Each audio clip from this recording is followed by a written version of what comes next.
প্রতিদিনের ঘর মোছা, ঘর ঝাড় দেওয়া এবং ঘর গুছানো, তবুও যেন ঘরের মধ্যে ময়লা থাকে। এত ময়লা যে কোথা থেকে আসে সেটা আমরা বুঝে উঠতে পারি না। আসসালামু আলাইকুম এভরিওয়ান, আমি বিউটি চলে এলাম আবারও আমার একটা ব্লগ ভিডিও নিয়ে তোমাদের কাছে। আজকে আমি নিয়ে এসেছি তোমাদের কাছে লং ভিডিও। আজকে শুক্রবার আর ঘুম থেকে উঠেছি সকালে 6:30টায়। উঠেই কিন্তু মেহরোজকে আগে রেডি করিয়ে স্কুলে পাঠিয়ে দিয়েছি। তোমাদের দাদাভাই গেছে মেহরোজকে স্কুলে দিতে এবং এই ফাঁকে আমি এখানে বিছনাটা গুছাতে চলে এসেছি। ঘুম থেকে উঠেই বিছনাটা গোছানো হয় না, এই কারণেই মেহরোজের যেহেতু সকালে স্কুল, তাই আগে উঠে কিন্তু ওর টিফিন রেডি করা, ওকে খাওয়ানো, ওকে রেডি করা, এই কাজগুলোই আমি আগে করি। কিছুদিন আগে আমাদের বাড়িতে গেস্ট এসেছিল, তাই নতুন চাদরটা পেতেছিলাম, সেটা তুলে নিলাম। দেখো তোমাদের দাদাভাই চলে এসছে এবং ঘরটা আমার সাথেও গুছিয়ে দিল এবং আমি চলে এসেছি ঘর গুছিয়ে রান্নাঘরে রান্না করতে। মেহরোজকে স্কুলে দিয়ে এসে তোমার দাদাভাই নিয়ে এসেছে মাংস। বেশ কয়েকদিন ধরেই মাংস খাওয়ার খুব ইচ্ছে যাচ্ছিল, কিন্তু পাওয়া যায় না এখানে খুব একটা। আজকে এক জায়গায় সন্ধান পেয়ে নিয়ে এসেছে। তো এখানে আমি আজকে রান্না করব হচ্ছে মাংস কষা এবং সাথে করব আলু ভাজা। মাঝে মধ্যে কিন্তু এরকম কষা মাংস খেতে বেশ ভালো লাগে।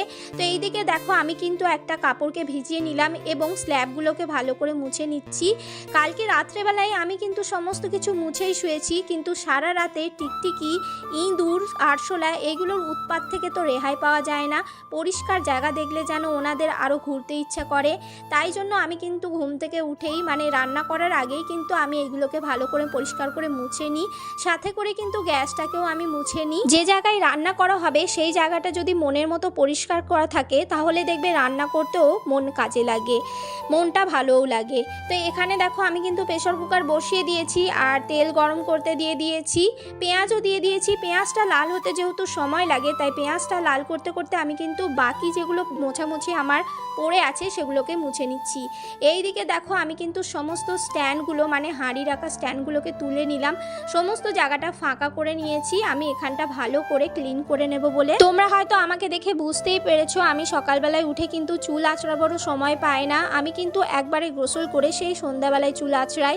বিয়ের পর এমনই হয়ে গেছে যে নিজের প্রতি খেয়াল রাখার মতো কোনো সময়ই পাওয়া যায় না। যাই হোক, এখানে দেখো পেঁয়াজটা লাল হতে আমি মাংসটাকে এখানে দিয়ে দিলাম, ধুয়ে রাখা মাংসকে। আমরা যেহেতু দুজন, তাই অল্প কোয়ান্টিটিরই মাংসটা রান্না করছি। নুন দিয়ে দিলাম এবং একটু জলটা মরে এলে দিয়ে দেবো আদা এবং রসুন বাটা। আজকের এই মাংস রান্নাটা করতে করতে আমার মায়ের কথা ভীষণ মনে পড়ছে। ছোটোবেলায় কিন্তু আমার মা এইভাবে কষা মাংস এবং সাথে আলু ভাজা করতো। আলু ভাজাটা হতো একটু মোটা মোটা, খেতে বেশ ভারী মজা লাগতো। আজকে সেই মায়ের রেসিপিটাই কিন্তু আমি এখানে করছি। মাঝে মধ্যে কিন্তু মায়ের কথা খুব মনে পড়ে, কিন্তু মনে করলে কি হবে, আমাদের মেয়েদের কিন্তু বিয়ের পর শ্বশুর বাড়িটাই আসল ঘর। তো যাই হোক, এখানে তো আদা রসুন বাটা দিয়ে দিলাম, তোমরা দেখতে পেলে আদা রসুনের গন্ধ চলে গেছে, কষানো হয়ে গেছে এবং মশলাগুলিকে একে একে আমি সমস্ত দিয়ে দেব। আমি এবার থেকে তরকারিতে একটু ঝাল দেওয়া শুরু করেছি। যেহেতু মেহরোজ ছোট ছিল তাই আমি ঝাল দিতাম না, কিন্তু ওকেও ঝাল খাওয়া শেখাতে হবে। সব রকম টেস্টটা মুখে গেলে কিন্তু পৃথিবীর যে প্রান্তেই যাক না কেন ওর খাওয়া নিয়ে কোনো অসুবিধা হবে না। তাই আমি চেষ্টা করি ওকে সমস্ত খাবারটা খাওয়াবার প্র্যাকটিস করানো। যে কোনো রান্নাটা ভালো করে কিন্তু কষালে, একটু ধৈর্য ধরে, সেই রান্নার কিন্তু টেস্টটা বেশ ভালো হয়। তো আমাদের হাতে যেহেতু ডেলিকার সময় থাকে না, তাই কোনো রকমের রান্না করে নিই। ওদিকে মাংসটা আমি কষাতে দিয়ে এখানে চলে এসেছি আমি আলু পেঁয়াজ বার করতে। আমরা যেহেতু দুজন আগেই বলেছি আজকে, তাই এখানে অল্প করেই আলুটা ভাজবো। দুবেলার মতোই রান্নাটা কিন্তু সেরে ফেলছি। আমি সন্ধ্যা 5টা থেকে, সন্ধ্যা না ঠিক বিকাল 5টা থেকে টিউশন পড়াতে শুরু করি, তাই হাতে সময়টা একদমই থাকে না। এর মধ্যে মেহরোজকেও পড়াতে হয়। বেশ কয়েকদিন আগে আমি একটা টিউশন টিচার দিয়েছিলাম, 1 বছর মতো পড়লো মেহরোজ, কিন্তু ওই মেয়েটার বিয়ে হয়ে যাওয়ার কারণে, বিয়ে হয়ে যাবে দিন ঠিক হয়ে গেছে, তো সেই কারণে আমি ওকে ছাড়িয়ে নিয়েছি। তো আমি পড়াবো ভেবেছি। ছোটোবেলা থেকে তো আমি ওকেই পড়িয়েছি, হাতে ধরে সমস্ত কিছুটা শিখিয়েছি। আর পরের বাচ্চাদের যখন আমি পড়াচ্ছি, নিজের বাচ্চাদের না পড়ালে কিন্তু একটা কথা উঠেই আসে যে নিজের বাচ্চাকে কেন টিউশন দিয়েছো। তো যাই হোক, আমি একটু ধৈর্য ধরে পড়াবো, একটু সময় বার করে। তাই জন্য নিজে খেটে আগে সকালবেলার দিকেই সমস্ত কাজগুলো সেরে নেওয়ার চেষ্টা করি। 11টার সময় মেহরোজের ছুটি হয়ে যাবে এবং ঘরে চলে আসবে। আমি চেষ্টা করি করি তার মধ্যে যাতে সংসারের কাজগুলো ভালো করে গুছিয়ে নিতে, কেননা এরপর যখন মেহরোজ আসবে ওকে নিয়ে আমার ব্যস্ত হতে হবে। ওর ড্রেস খোলানো, ওকে হাত মুখ ধোয়ানো, ওকে খাওয়ানো, এইসব করতে করতেই প্রায় ঘন্টাখানিক লেগে যায়। তারপরে আছে ঘর ঝাড় দিয়ে মোছাটা। তোমরা তো দেখতেই পেলে আমার বিছনা গোছানো হয়ে গেছে। তো এদিকে কিন্তু আমি রান্না বসিয়ে দিয়ে চলে যাব ঘরকে ঝাড় দিয়ে মুছতে। আমি কিন্তু রান্না করতে করতেই কাজের ফাঁকে চলে যাই ঘরকে গুছোতে, কেননা রান্না নিয়ে বসে থাকলে কিন্তু আমার ওদিকে আর কোনো কাজই তাড়াতাড়ি হবে না।